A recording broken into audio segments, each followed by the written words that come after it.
আসসালামু আলাইকুম। রাজনীতির বর্তমান হালচাল এবং কোন দিকে যাচ্ছে ভবিষ্যৎ রাজনীতির এই বিষয় নিয়ে কথা বলতে চাই। প্রথমে একটি বিষয় বলতে চাই। জামাতে ইসলামের যে ১১ দলীয় জোট, জামাত এবং এনসিপি, হয়তোবা খুব শীঘ্রই জামাত এবং এনসিপির মধ্যকার জোটে ফাটল ধরতে পারে এবং সেই ফাটল ধরার জন্য সবচেয়ে বড় যেই ইস্যু সেটা হলো সিটি কর্পোরেশন। বিশেষ করে সিগনিফিকেন্ট কয়েকটা সিটি কর্পোরেশনে কিন্তু ইতিমধ্যে এনসিপি তাদের প্রার্থী ঘোষণা করেছে।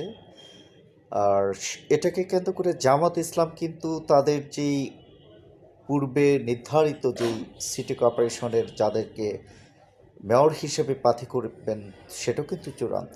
এখন দেখা যাক এই সিটি কর্পোরেশন কেন্দ্রিক জামাত এবং এনসিপির মধ্যকার জোট ঐক্য কতদূর আগায়।